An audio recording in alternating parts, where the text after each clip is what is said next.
today we're sitting down across the desktop, from Felicia Wagner, who is the executive director of the Cobb Schools Foundation, and I'm blessed to be able to even be on that board. And so I get to see, what the foundation does on, a daily, monthly basis as we get reports, and sometimes get a chance to go out and participate, in what's going on. And but first, Felicia, before we talk about the Cobb Schools Foundation, I want to hear the story of your life. How did you get to where you are now?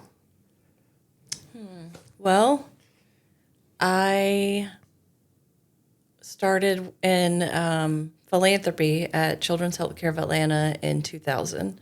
Okay. When Scottish Rite and Eggleston had merged. Yep. And Children's Healthcare of Atlanta was unknown. It was an entity. It was kind of born at that point, wasn't it? Yeah, it was a name that was not recognized, and had a data entry level job, and just kind of grew from there. It was a brand new opportunity, and I grew over a course of about 7 years to become the director of operations for the foundation there. Learned a lot. Got it through its first campaign, and learned pretty much everything from operations to fundraising, what it takes, to run a big, organization like that. Most people, me included, before I got to know a little better, don't think of a hospital as being a nonprofit or a foundation. And I know it's probably both. You said you started in philanthropy, data entry in the foundation. So what is a foundation within the confines of a hospital? So essentially, it is the nonprofit that runs operations to help assist families and obviously their patients receive the care that they need. They can fundraise and receive funds for research, and give families opportunities that they wouldn't have otherwise have had. So these are maybe families who are uninsured or underinsured?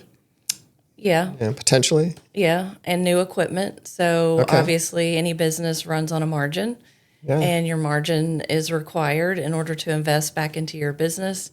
So you may not have the newest MRI machine or the latest scans or a fellowship that's bringing in this really amazing physician that has, created a new service line.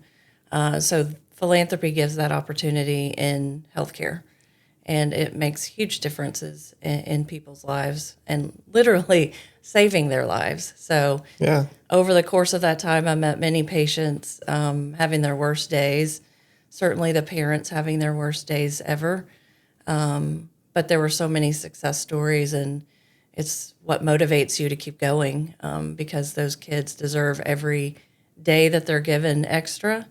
And the staff there was amazing, the support that they could give just beyond the healthcare and, the treatment, but kind of like the wraparound, if you will. What is the biggest misnomer that surrounds, the business of healthcare? You talked about margins, and I think most people think, well, gosh, it costs so much and doctors make so much.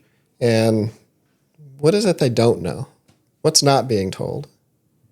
It's expensive. I mean, it's expensive to run a hospital. I wasn't in on the financial piece of it always, but, you were lucky to have a 5 or 6% margin, and businesses would never They wouldn't operate for that. Yeah. So reimbursement rates are kind of determined through Medicaid and Medicare. What Medicaid and Medicare feels like you deserve and should anticipate in terms of what you should charge. And so insurance companies and all of that kind of determine and set the bar for, what healthcare should cost. So it's not affordable for everybody, obviously. Yeah. You're there 7 years. You become, the director of that department. Mm-hmm. What then?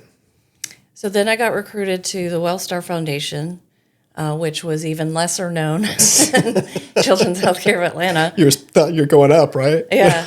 So I was at least, closer to home, but it was still in healthcare philanthropy. The foundation was essentially unknown at that time, and it did the same, but the services were broader because you had birth to, end of life, and essentially the same role, but within my own community. I lived in Cobb.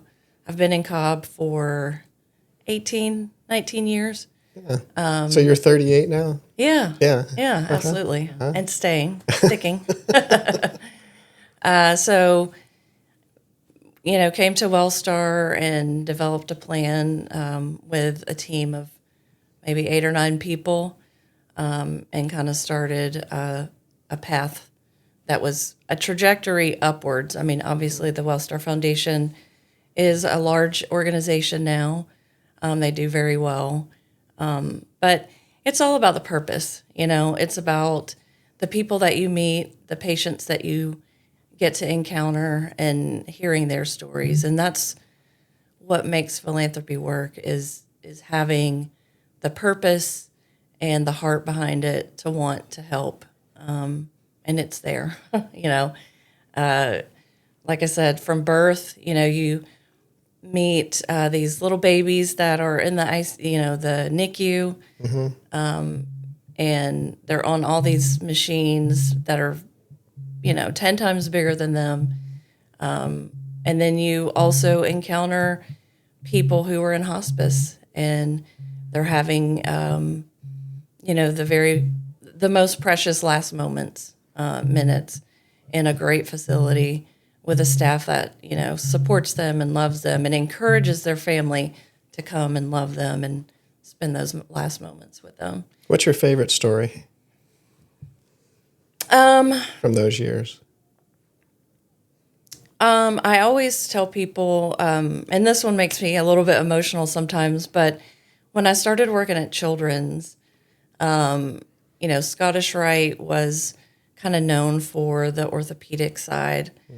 And one of my greatest fears was losing the ability to walk and run. I was a athlete as a kid, and that was my greatest fear. And so my boss at the time was like, we're going to go to Scottish Rite and meet this little 4-year-old. And I was like, I just want it to be, a good story and, somebody who's just going to bounce and be out of here. And I met Mickey. She was 4 years old, and she had recently become paraplegic. Oh, goodness. Actually, she was a quadriplegic. So she couldn't move anything from her neck down. Oh. And she had so much energy and so much joy. And I just looked at her, and it made me look within myself and realize that I have so much opportunity. And I just remember her sitting back in her bed, and she was leaning up against her pillow, and she's chatting with everybody, and she starts moving her head back and forth. And one of her buddies came in from the hospital and said, "Mickey, what are you doing?" And she said, "I'm skipping." I'm skipping. Ouch. You talk about, emotional. Yeah. And so that was, it was a reset for how I lived my life, quite honestly, because it was my greatest fear that I had to face in the face of the most beautiful little 4-year-old who should have been having her worst day, but she was making the best of it. And it just taught me so much about how to be a human. Yeah. And I just appreciate her. You were living in fear to an extent. She was living in joy in her circumstance. Yes. Ew. Okay, thanks for stopping it. We could stop it right there. The transition. You're going from hospitals to school districts. How did that happen? A number of things kind of stacked up. I have 4 children, and my oldest daughter at age 14 attempted suicide, and was very difficult time for us. My second child was in school and needed an IEP. And so there was just a window of opportunity for me to step back and where I needed to be for a period of time. And it made things difficult, but those were some of the best days, I think, that helped reset my family, and be there for them when they were the most vulnerable. And then it was just kind of word of mouth when the opportunity at the Cobb Schools Foundation came about. Again, another entity that nobody knew about. And I didn't even know. I didn't know there was a Cobb Schools Foundation. There had been one since 1999. Yeah. My kids had been in the Cobb County School District for a number of years. And I was like, yeah, I want to help kids. I always wanted to help kids. And I did that at, my other two roles at Children's and at Wellstar. And so this was an opportunity for me to do that in the schools. So the superintendent recruited me and said, we want to raise money for kids. And that was about the extent of the direction. Yeah. So I built a board, and am grateful for Dave Yu serving and many others serving, and having that heart and that passion that matches and sometimes exceeds mine, because we see opportunity in so many situations and in our community. And it's really different, and it's really special when you can take a time out and invest in real people that you're going to see at Target or you're going to see at the gas station, and know that a seed was planted in your own community. And you know that you're investing in the right thing. Yeah. Not just because it feels right, but you can see the results. Because it is right. It is right. Yeah. Yeah, it is right. But you can also get the results right here in your own community. You're not just, sending things away, hoping on a prayer that, it gets answered. You can kind of see it through. So I think it's a great opportunity. I think I've been on the board now for, I believe, 6 years. Yeah, it was right before COVID. So one of the first things I remember doing was doing drive-through volunteer of the year stuff, because we couldn't put them all in a big room. So we had to do that as a drive-through basis, Yeah, that during COVID. Yeah, and but I didn't really understand what I was getting into. It's kind of like showing up to a 4-year-old's room who's skipping with her head. I didn't know. I thought we were just raising money for scholarships. And Shelley Elder said I should do it. And I love people. I mean, I love God. I love people. So I thought, okay, if there's a way for me to serve, and Shelley says it's a good idea, then, and I trust Shelley. I love Shelley. That I'm going to do this. But when I got there, I saw your heart. That it wasn't, that you had a bigger agenda than just raising some money for kids to go to college, which, I think is important, but it doesn't resonate as much with me because I put myself through college. Well, you want to go to college, go to college. You don't get a scholarship, go to college. But there are kids who really want to go to college who just don't have the means, and we provide some of that. Yeah. Talk to me, though, about the whole family stabilization side that most people don't know about. Right. Because that's the thing that touches my heart. That's the thing that motivates me, is the family stabilization side. Let's talk about that for a second. So I started in the foundation in 2018. And then when I recruited the new board, we really started looking at the data and working with different staff members within the school district to understand what barriers were. And if the end goal is to graduate high school, whether you go to college or not, sometimes graduating high school is hard. Sure. And so... Ask my teachers. Hey, ditto. I, worked with the board and we worked with our social workers to understand the magnitude of opportunity. And you're talking about the social workers within the Cobb County school system. Yes. Yeah. So there are about 38, I think, social workers that serve 105,000 students. Our data is around 40% qualify for free or reduced lunch. So when you look at those numbers, and you can put yourself in a situation as a child who you're just living your life. You don't know anything other than what's around you. You start looking at those situations, and people, all of us, we just get kicked in the teeth sometimes. Yeah. And it's no consequence to anything that a child does or decides. You can't make good grades and undo some of your circumstances. But some of the circumstances can, create barriers for you to do well in school. So in speaking with the board, we really wanted to help remove barriers. And so one of those is financial distress. So families who are near homelessness, we really like to step in and help provide them with housing. Sometimes it's after school care. There are a number of kids that, we realized that they were going home to, no one. Right. Or maybe one person in a complex was watching a lot of kids. And that creates a lot of stress on care providers, on the kids, and it's unsafe. So being able to provide those little mini grants, if you will, that give families stable housing until they can get back on their feet.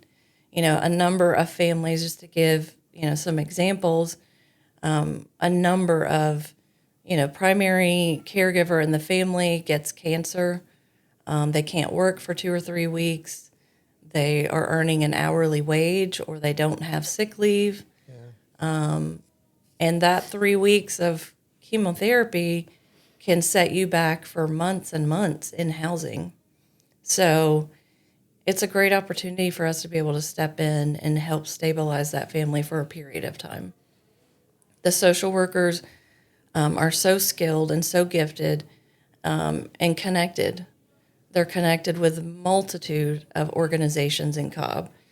So I would never take the credit for being, the one-stop shop that we provide everything, because we don't. Right. We're a piece of a chain in the community that connects all of the services that are needed. We're limited in what we can do in a school. Our number one job is to make sure you get an education. And so all the other things we need to rely on the community for. So, Must Ministry, Center for Family Resources, Sweetwater Mission, there's way more. We rely on them to, help us provide that continuity for the adults.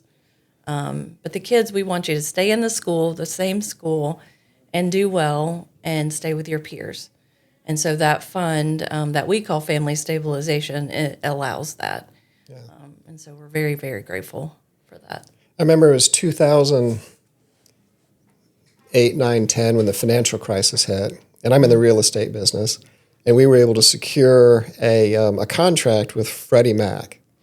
Well, Fannie Mae and Freddie Mac were having to foreclose on a lot of houses.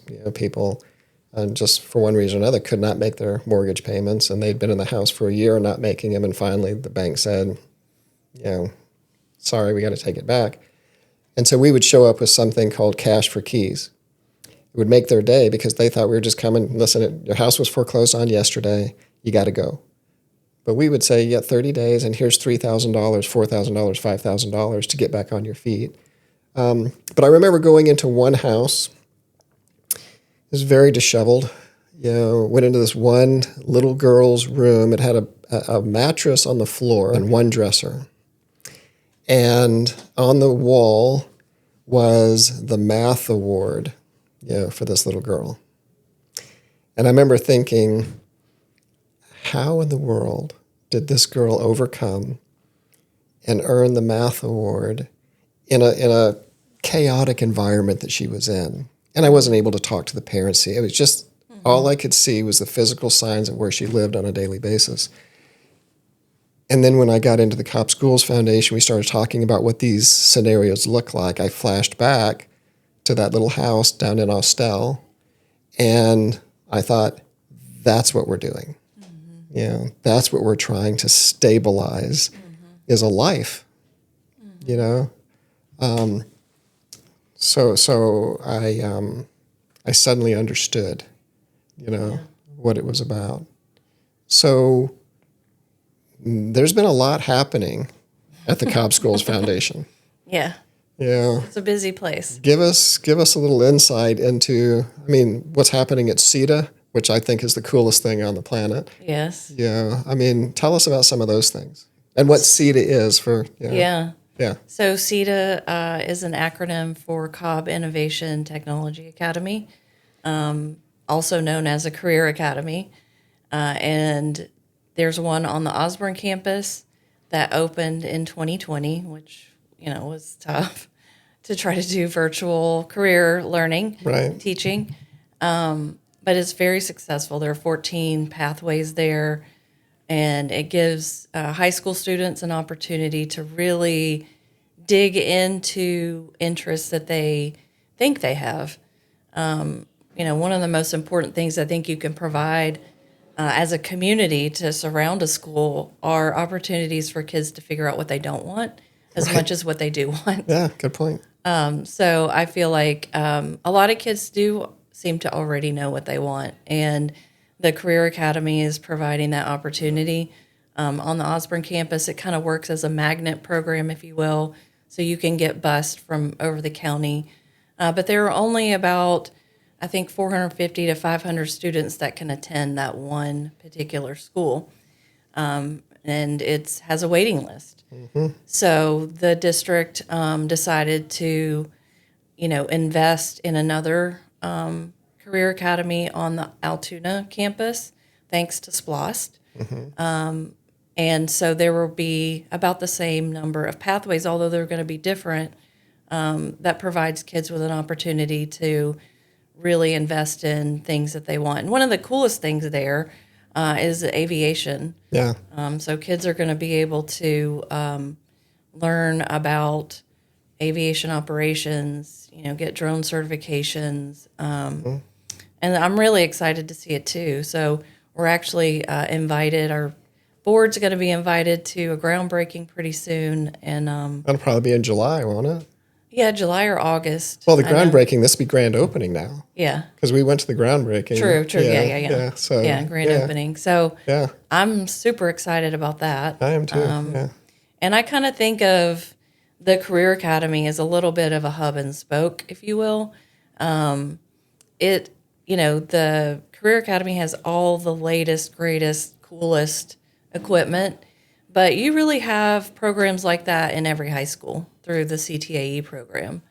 You have construction on different campuses, you have engineering on different campuses, and while it may not look exactly like CETA, it definitely gets the right teachers who are, very focused in that particular discipline, and it gives kids that exposure early on to figure out if that's where they want to invest, if they do go to college, if that's where they want to invest those years, learning more about, what they feel passionate about in high school.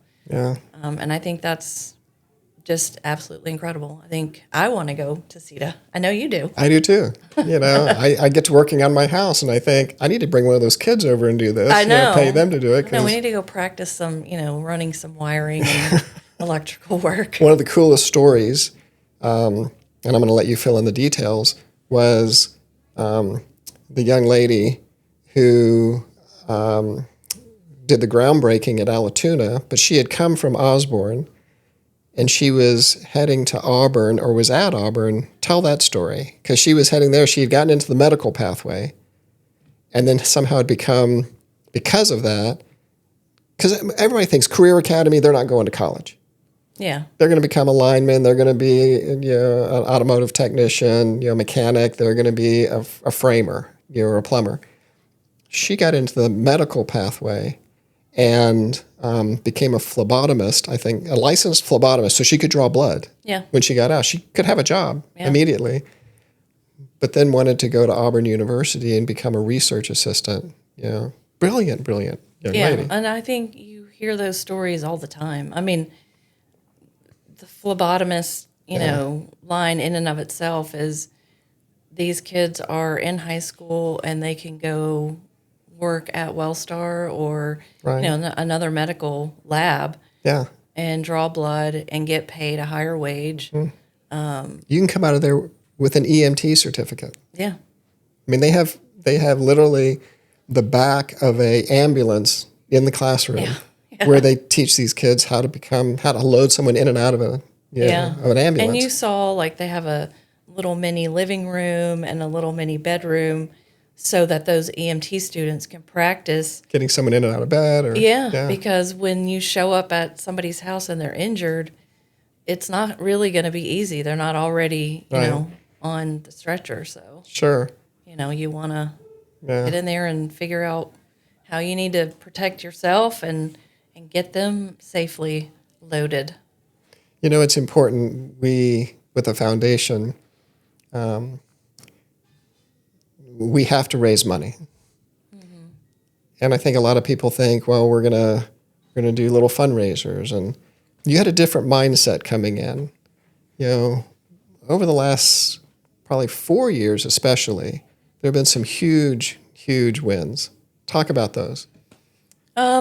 Well, I kind of stole a page out of, the two organizations that, taught me philanthropy, and that was Strategic Giving.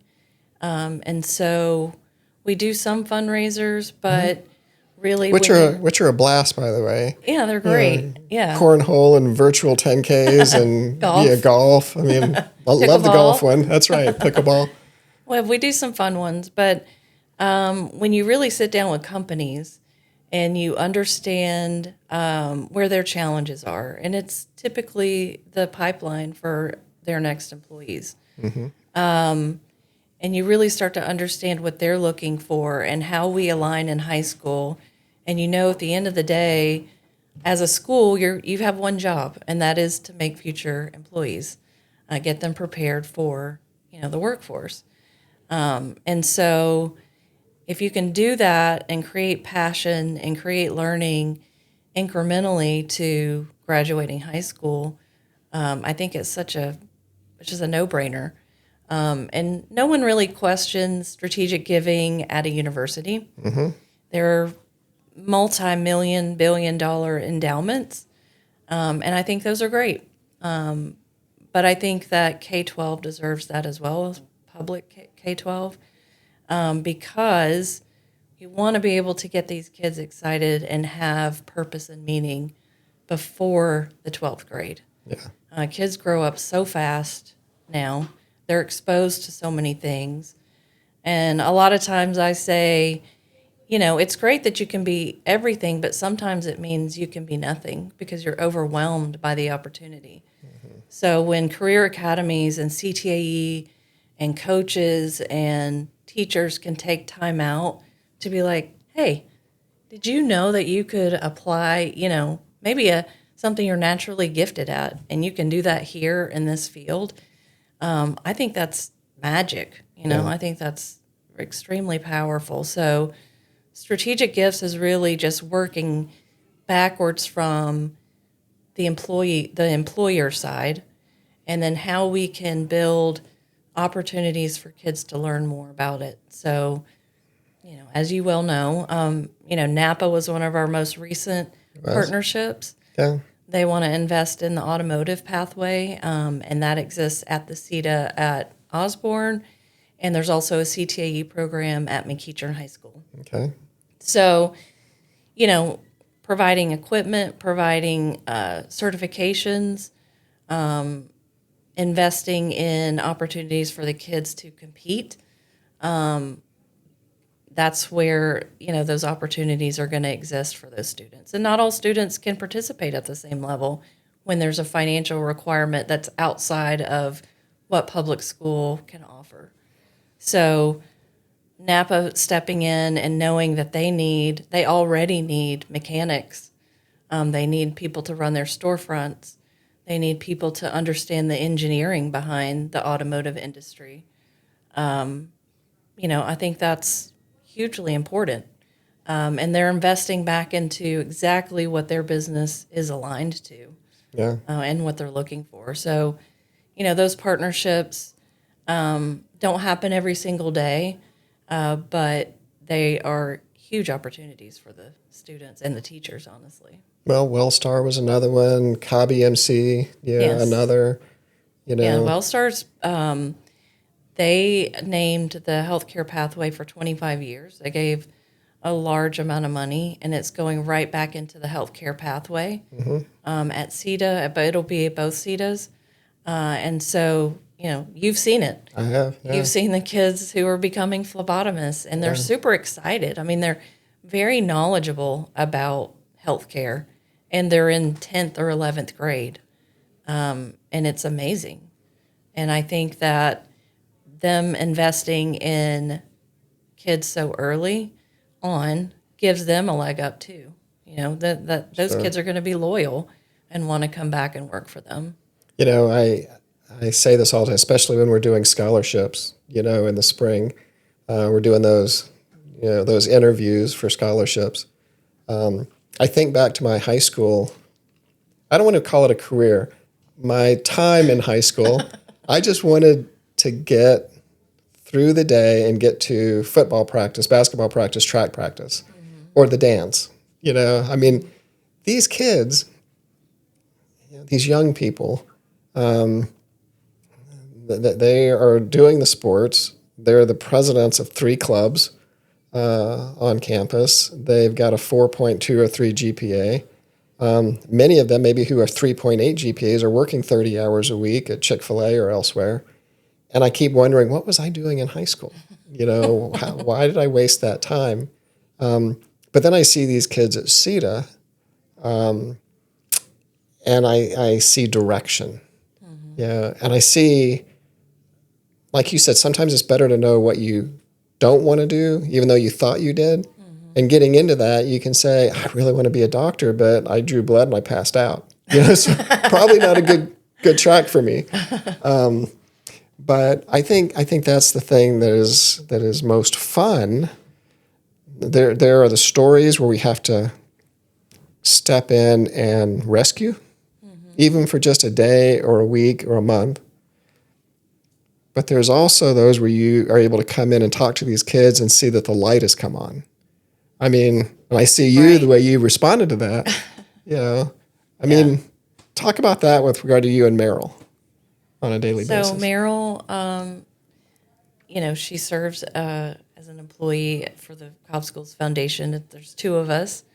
And we get to, meet all of these amazing scholarship applicants. They make it really, really hard, as you know, you've done it for 5-6 years now. Yeah. But they're the driven kids, and just from my perspective, I'm not in a classroom, obviously, that are, we see a lot of them. And then you have the kids that are in the masses, and they're like how I was, and you didn't really know what you wanted, but you wanted to do something well. But these kids that are driven are incredible. I mean, and many of them, they have overcome things. It's like your podcast. You don't know things until you ask things, and then you're like, whoa, I had no idea that not only were you, the captain of the swim team and getting up at 4:30 a.m. to practice and then going to school and then going to work, but then you also were taking care of, a parent at home. Right. Or, something tragic happens. And it happens to all of us. And it's easy to, I guess, gloss over because, everybody's busy and we don't take time out to ask the questions. But I really think it's special, and I know Meryl does as well, when you really see the authenticity and the real person behind that student application. And I think that's what our committee does so well, is really finding who that student is, and finding the human and not just the student number and not just the resume of all the things that they accomplished, but how and why is really awesome. Yeah, I think my favorite part of it is the actual conversation. Yeah. So we set these guys up on, guys and gals up on Zoom calls and are able to just interact with them. Because we've looked at their resume. We've looked at their, when they wrote us their story. We've asked kind of some leading questions, but they've given us kind of who they are from a heart perspective.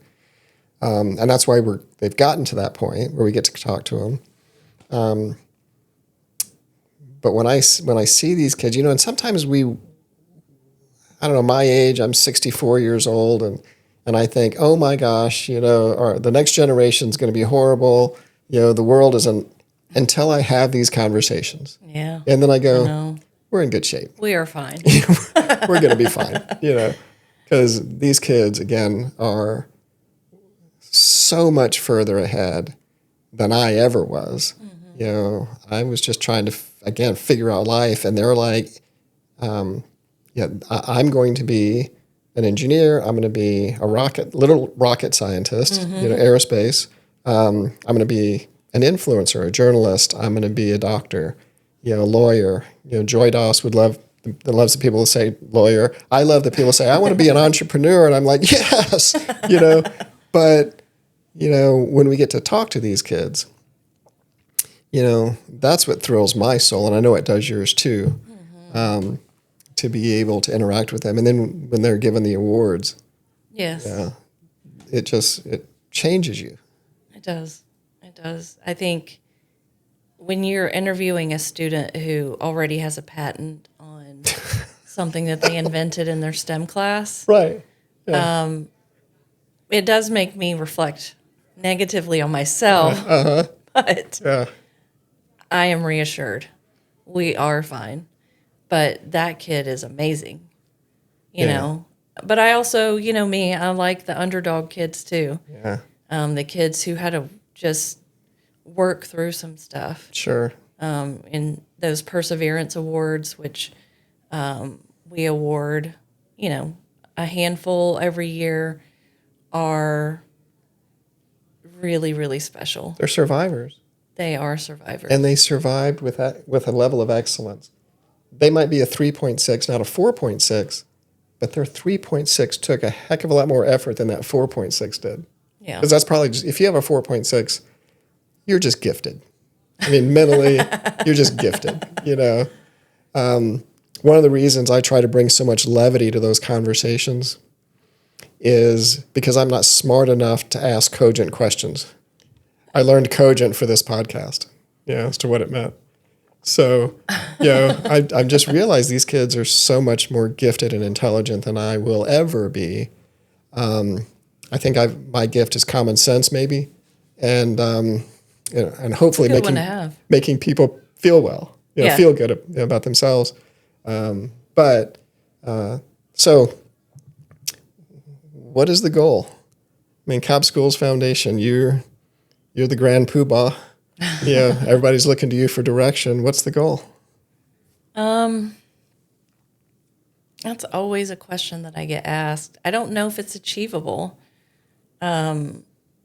because you get new classes every year, new opportunities, and being nimble enough to meet the needs, where they exist, is critical.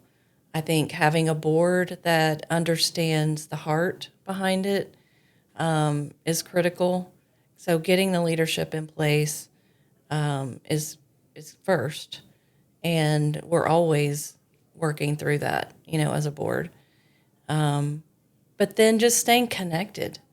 You can serve on boards and not really connect to the mission and the purpose. And I don't want you to serve on this board if you don't want that or you don't have that. Yeah. Because there are endless opportunities. we're not all going to go sit in a classroom and, sing songs with kids and see what's happening in the classroom all the time. But we get to hear the stories. We get to hear opportunities that we can have an impact with. And so I think I speak for the whole board, that's what motivates us, is that you can actually make a difference. You can see it. You can hear from our homeless education liaisons who are, working every day with the most vulnerable population in the county, and looking across to a parent who has no home. Yeah. And they're like, bring your kids to school. Just bring them to school and we'll figure out the rest from there. That's huge, man. I mean, that's just like so purposeful, outside of the education. It's like understanding that you need to put the blocks and you need to put the walls up before you can invite anybody over. And so that, I don't know if there's like a number goal, because it doesn't end. Is it just keep moving forward? Is that what it is? It's just persevere every day? I think it is. I think you just try your best every day. Yeah. I always say what kids see is what they will be. And so if we all remember that, I think we'll make a difference. I was slayed in one of our board retreats where we had the social workers come and give us kind of a peek behind the curtain of what they do on a daily basis. And one of them said, there is a homeless child in every one of the 112 schools in Cobb County. Mm-hmm. We have 112 schools, 17 high schools, and then middle schools and elementary schools going down from there. But there is some level of homelessness in every school. And you're thinking, Walton High School, Lassiter High School, Harrison High School, Alatoona, what we think of as, fairly wealthy schools, and yet there's a homeless kid, at Hillgrove.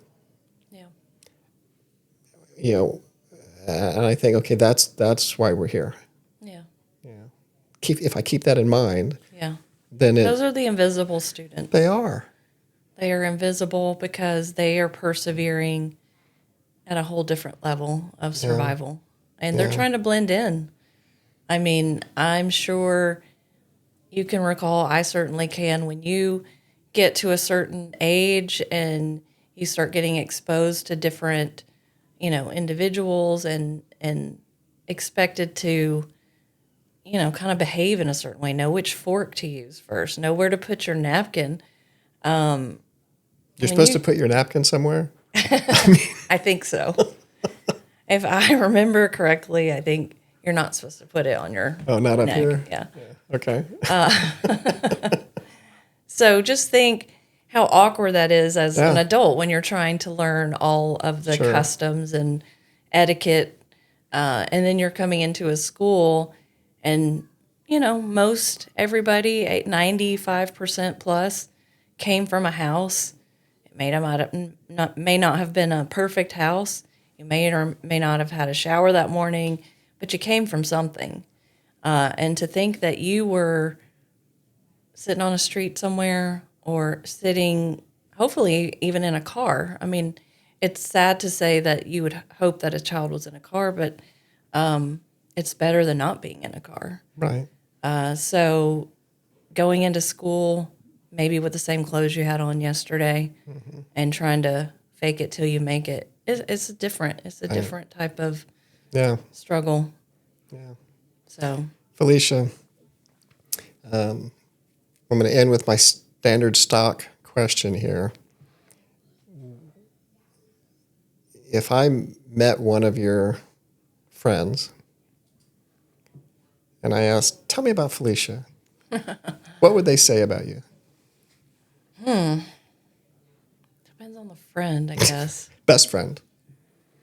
I would say they probably think I'm funny. I'm usually the adult. I'm the mom of the group usually. I'm a rocker chick. I like to rock out, but not all friends know that. Okay. Only certain friends. But that I care. I show up. But that's about it. I think, because I count myself as one of your friends, You are. I think that I would say the exact same thing, that God has placed you in a place where you are the rock. We all look to you for direction and for humor, because you're really good at that at the appropriate times.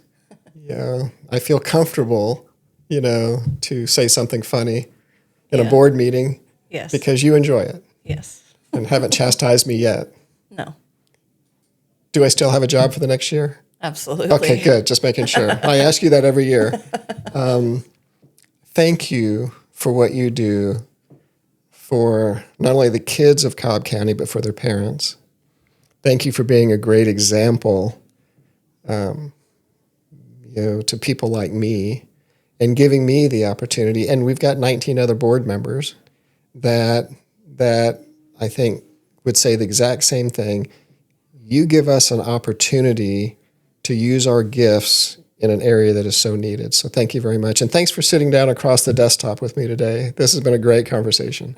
Well, thank you for the opportunity. It is absolutely my pleasure to serve in the role that I do.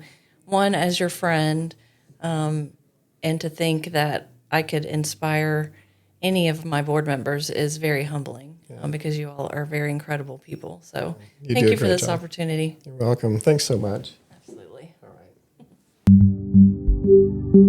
right.